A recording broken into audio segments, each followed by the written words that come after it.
Have you ever felt that your unconditional love for your children has become an emotional prison? Have you wondered if that deep exhaustion you feel every night isn't just a product of age, but something far more troubling?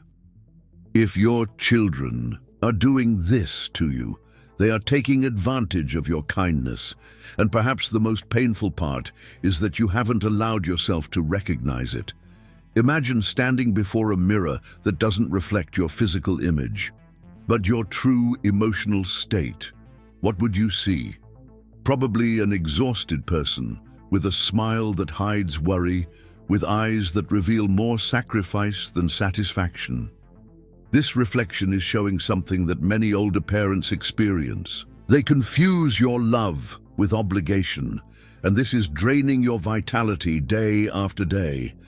My name is Alonso Puig, physician, surgeon, and specialist in leadership and personal development. For decades, I've studied family dynamics, and I've seen how wonderful, generous, and loving people like you end up trapped in relationships that, instead of nurturing, deeply wear down their emotional and physical well-being. What I'm going to share with you today is a truth that few dare to speak aloud. A truth that will transform not only your relationship with your children, but the perception you have of yourself and your intrinsic worth as a person beyond your role as a parent. Because authentic love should never be confused with emotional servitude, and it's time you reclaimed the dignity you deserve. Imagine this, it's Sunday afternoon. You've prepared a special meal because your son and his family are coming to visit. You clean the house despite the pain in your knees. You cook for hours, preparing their favorite dishes, and you eagerly await that moment of family connection. Then you receive a text. So sorry, we can't make it today. Something came up. There's no further explanation, no alternative date suggested. It's the third time this month. Does this situation sound familiar? I know how you feel. That mixture of disappointment and guilt.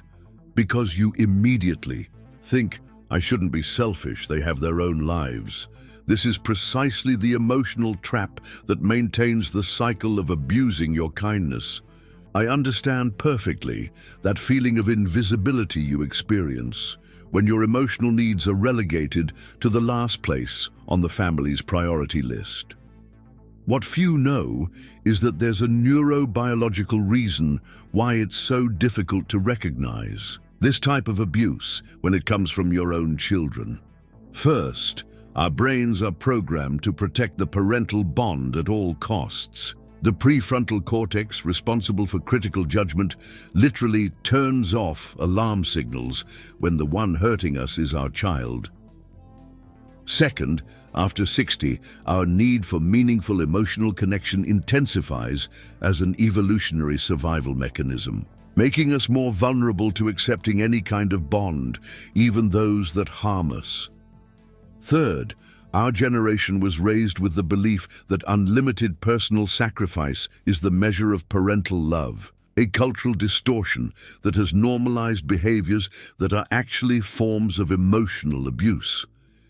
Let me tell you about Evelyn, a 72-year-old woman who came to one of my consultations. For 15 years, she cared for her grandchildren 5 days a week while her daughter worked. Despite her growing health problems, she never dared to reduce her help for fear of not being helpful and being abandoned. When her doctor finally forbade her from continuing this routine, her daughter stopped visiting her regularly. Now, they only call me when they need something, she confessed through tears. What few know is that the abuse of parental kindness isn't always obvious or dramatic. It manifests in subtle but consistent patterns that slowly erode your self-esteem and well-being. Have you noticed how your children react when, for once, you can't please them? Have you realized that family conversations rarely revolve around your needs or interests? Do you feel like you have to earn the time and attention of your own children? I've seen this same pattern in hundreds of consultations with people who, like you, dedicated their lives to raising their children with love, only to find themselves in an unbalanced relationship where their kindness is taken for granted. Or worse, confused with obligation. Most try to justify this dynamic by saying they're busy with their lives, or I shouldn't be a burden. But the problem is that this narrative perpetuates a cycle where love, which should be reciprocal, becomes a one-way street. True family love should never make you feel invisible, used, or less valuable. Have you ever wondered, why do I feel anxious before asking my own children for a favor? Why do I constantly apologize for expressing my needs? Why do I automatically change my plans and priorities when they request it, but the opposite rarely happens? These questions reveal something deeply unsettling about the family dynamic you've normalized, and it's time to face it with courage. Selective disinterest. They show little interest in your well-being, health, or personal projects, but expect you to know and support every detail of their lives. Emotional manipulation. They use phrases like, "After all we've been through," or "if you really loved me," or employ long, punishing silences when you don't meet their expectations. Constant infantilization. They make decisions for you without consulting you, dismiss your opinions, or treat you as if you're incapable, especially in front of others. Unwarranted appropriation. They assume control over your resources, your time, money, space, personal belongings, without asking permission, justifying it as natural or for your own good. How many of these signs do you recognize in your relationship with your children? This revelation might be painful, but it's the first step towards a liberating transformation. The secret that transforms everything is understanding that setting healthy boundaries isn't an act of selfishness, but of authentic love. When you allow your children to confuse your love with obligation, you not only harm yourself, but you prevent them from developing essential qualities like empathy, gratitude, and emotional responsibility. Did you know that, according to research in neuroplasticity, your brain can rebuild relationship patterns even after 70? Dr. Richard Davidson of the University of Wisconsin has shown that setting healthy boundaries activates the brain's reward centers, significantly improving indicators of overall well-being and longevity. Imagine your family relationship as a delicate garden. For years, you've been both the gardener and the soil itself, nurturing each plant, sacrificing your own nutrients so others can flourish. But a neglected garden, where plants take more than the earth can regenerate, eventually becomes a barren land where nothing can grow. Setting healthy boundaries is simply acknowledging that even the most generous soil needs care and renewal. Pause right now and reflect which of the 5 signs was the most painful for you to acknowledge. Share it in the comments, because your bravery can illuminate the path for others going through the same situation. It's important to understand that your children aren't necessarily acting this way out of conscious malice. Often, these dynamics are established gradually, fueled by cultural patterns that both generations have internalized. The good news is that, with awareness and the right tools, these relationships can be profoundly transformed, regaining the balance that characterizes authentic family love. Prioritize yourself now. Let's explore 3 practical steps to transform this family dynamic and reclaim your emotional dignity. Respectful acknowledgement, the inner awakening. Begin with a daily 7-minute exercise I've developed specifically for people in your situation. Every morning, in front of the mirror, say aloud, "I deserve respect, consideration, and reciprocity in all my relationships, including family ones." Then, identify a recent situation where you allowed your kindness to be abused, and mentally reframe it by setting a healthy boundary. For example, Emily, a 68-year-old widow, remembered how her son would drop off his grandchildren without warning while she had other commitments. In her mental reframing, she visualized herself saying, "Son, I love spending time with my grandchildren, but I need you to respect My time by giving me at least 2 days' notice. Short term, in just 5 days, you'll begin to clearly identify abusive situations that you previously normalized. Long term, in 30 days, your self-perception will have radically changed, strengthening your self-esteem and ability to set boundaries. 2. Compassionate communication, the renewed bridge. This specific technique consists of 3 elements: neutral observation, plus expression of needs, plus concrete request. For example, so instead of saying, "Yo, you never call me, you only remember me when you need something," an accusation that generates defensiveness, use this format. "I've noticed that we mainly talk when you need help." Neutral observation. "I miss our conversations about your life and mine." Expression of need. "I'd like us to have a 30-minute weekly call without interruptions to stay connected." Concrete request.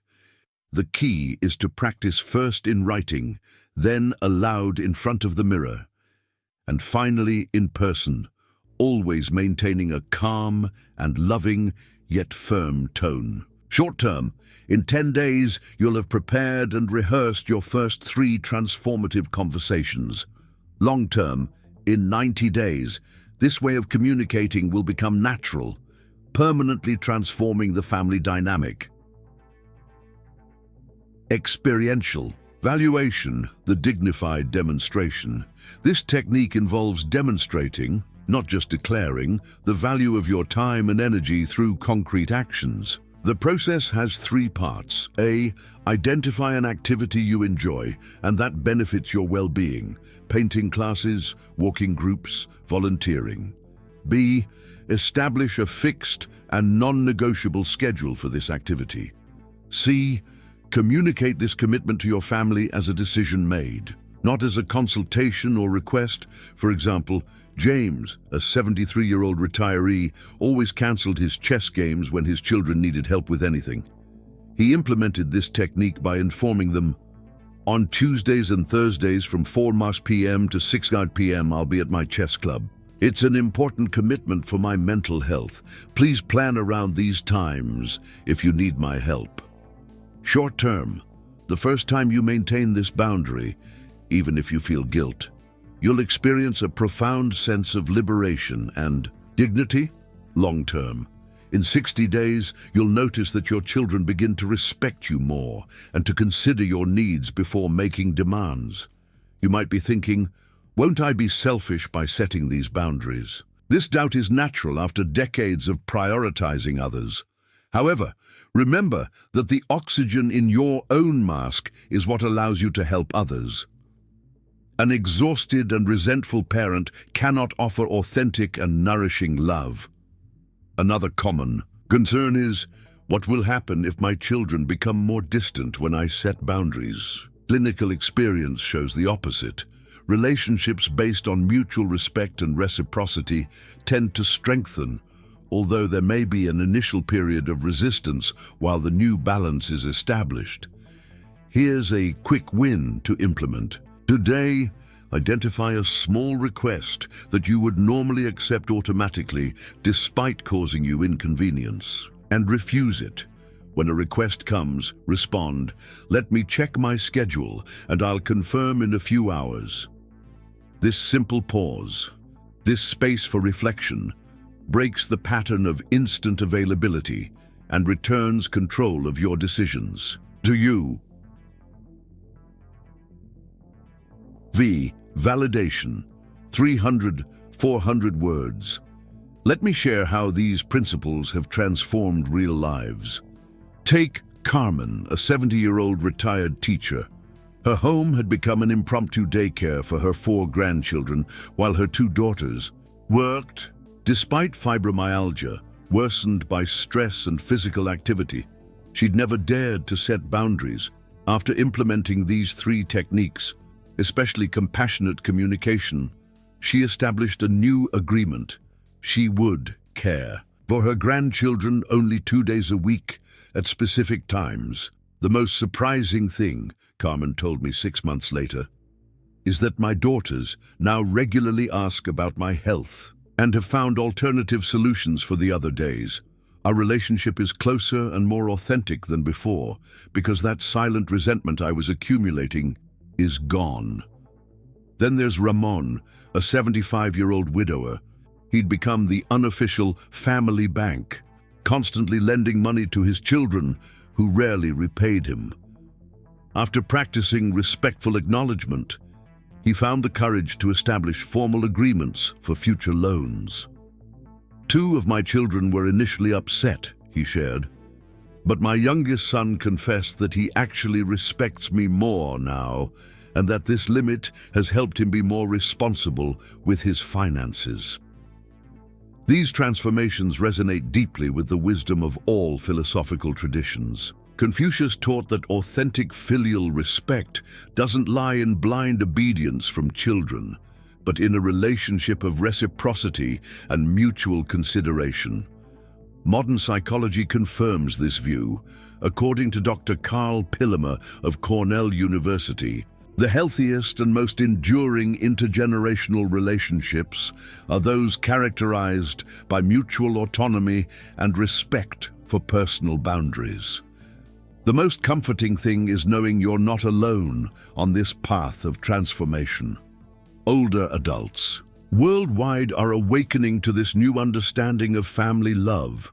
A recent survey among older adults who implemented healthy boundaries revealed that 76% experienced a significant improvement in their emotional well-being, and 68% reported more authentic and satisfying family relationships. When you honor your own needs, you not only reclaim your dignity, but you offer your children the opportunity to develop emotional maturity, benefiting the entire family. Inspiration 300-400 words. Visualize how your life would transform if starting tomorrow you began to experience the respect and reciprocity you deserve. Imagine waking up without that weight on your chest, without that constant anxiety to please others at the expense of your own well-being. Can you feel that lightness, that reclaimed dignity? Before, you woke up each morning glued to your phone, anticipating your children's needs. You cancelled your own plans without hesitation when any family request arose. You felt guilty over the slightest act of self-care. You begged for time and attention from your own children, settling for the scraps of their schedules. Your home no longer fully belonged to you, your decisions always subject to family approval. Chronic fatigue and the feeling of invisibility had become your constant companions. After, you wake up with purpose, with a schedule that reflects your own interests and needs. When your children call, it's to share, not just to ask. Guilt has been replaced by a serene certainty of your inherent worth. Your opinions are heard, your boundaries respected. The time spent with your family now has a different quality. It's marked by the mutual desire to be together, not by obligation. Your energy has been reborn, allowing you to fully enjoy this stage of your life. Don't seek validation from those who have normalized the exploitation of your kindness. Learn to say no to one-sided relationships. The easy path isn't always the right one. And reclaiming your dignity requires initial bravery, but brings lasting freedom. Respect isn't begged for, it's cultivated, and it begins with self-respect. This ancient truth summarizes what the universe is telling you through those signs of exhaustion and discontent. You are just one decision away from this profound transformation. And shortly, I'll reveal the crucial element that will determine whether your children will respect your new boundaries or continue with the old patterns. I invite you to write in the comments right now, I choose dignity, and share which of the 5 signs of abuse mentioned has been present in your life. Your testimony can be the beacon that guides others toward their own liberation. Share this video with 3 people you think might be experiencing this situation. In the next video, we'll delve exclusively into the technique of compassionate communication, with specific examples for each of the most common situations faced by older parents. Peace is priceless, and it begins with honoring your own needs. Awaken to your intrinsic value. Give yourself permission to love without destroying yourself in the process. Because when they confuse your love with obligation, not only do you suffer, but the very essence of family love is distorted.